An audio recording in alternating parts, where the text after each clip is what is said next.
l'émission de Touche pas à mon poste du 2 mars 2021, du moins la dernière partie, était difficilement regardable.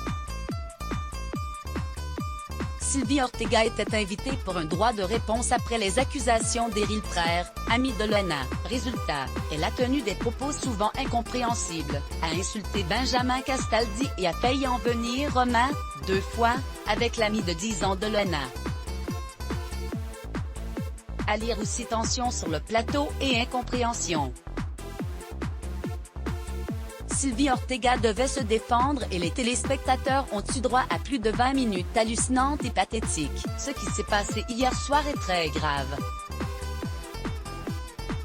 Je ne sais pas si sur ce plateau il y a quelqu'un qui est conscient de la gravité de ce qu'il s'est passé. Personne n'a réfléchi à si j'avais une famille, des enfants, des parents, que quelqu'un pouvait être cardiaque dans ma famille, notamment ma mère qui allume le poste de télévision et qui aurait pu tomber raide, a commencé Sylvie Ortega.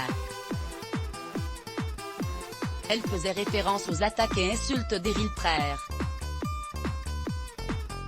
Puis, elle qui pouvait se défendre n'a jamais réussi à aller au bout de ce qu'elle voulait dire. Elle partait dans tous les sens, était parfois coupée par un fou rire de Cyril Hanouna ou préférait rire de ses détracteurs à défaut de s'expliquer.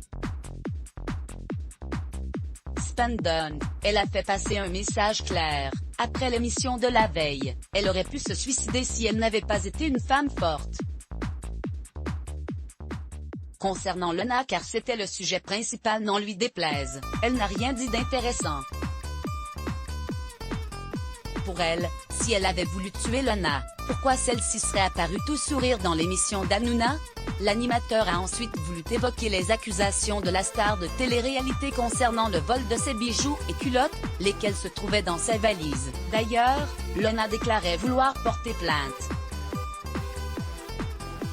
Pour Sylvie Ortega, Lena accuse tout le monde de quelque chose et elle rappelle notamment que Lena avait accusé Fred Covin et sa mère de lui avoir pris 800 000 €. Elle devait ensuite se défendre sur le fait d'avoir tenté de tuer Lena en lui donnant des médicaments, mais là encore, la séquence n'a mené à rien. On retient juste que selon elle, Lena n'est pas bipolaire, que c'est une personne qui ment constamment. Puis, elle a commencé à s'énerver. Le ton est monté avec Benjamin Castaldi qu'elle a insulté de connard. Elle a aussi sous-entendu avoir des dossiers sur lui datant de l'époque où il aurait fréquenté son défunt compagnon Ludovic Chancel, fils de Sheila. C'est alors que le clou de ce spectacle hallucinant et déprimant est arrivé avec l'entrée en scène d'Érill Preyre. Elle a tenté de lui couper la parole des dizaines de fois, mais celui-ci a réussi à finir son discours alors qu'en plein milieu, les 2 protagonistes ont quitté leur siège pour se faire face, laissant la sécurité les séparer. La raison? Elle s'en est pris au père d'Érill Preyre par le passé, ce qui lui a valu d'être insultée en direct de salope et elle de répliquer qu'il a osé s'en prendre à son mari.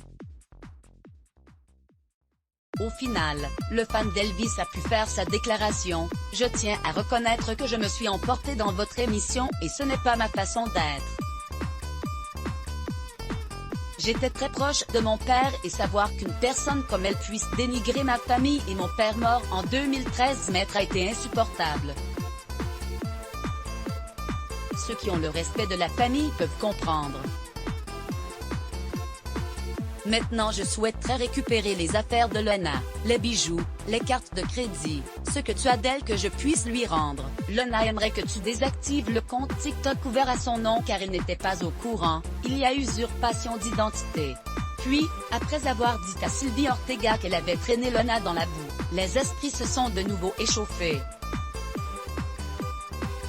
La sécurité est intervenue une 2e fois, Cyril Hanouna s'est mise entre deux. C'était chaud, très chaud et très triste. Pour conclure, Sylvie Ortega a déclaré vouloir porter plainte contre Lena parce qu'elle a dit qu'elle avait voulu la tuer et vouloir en faire de même avecÉrill Preyre. Pour quelle raison? Pas de précision. Pas sûr que ces interventions télévisées fassent du bien à Lena, elles en disent néanmoins long sur son entourage. Let's block ADS. Why?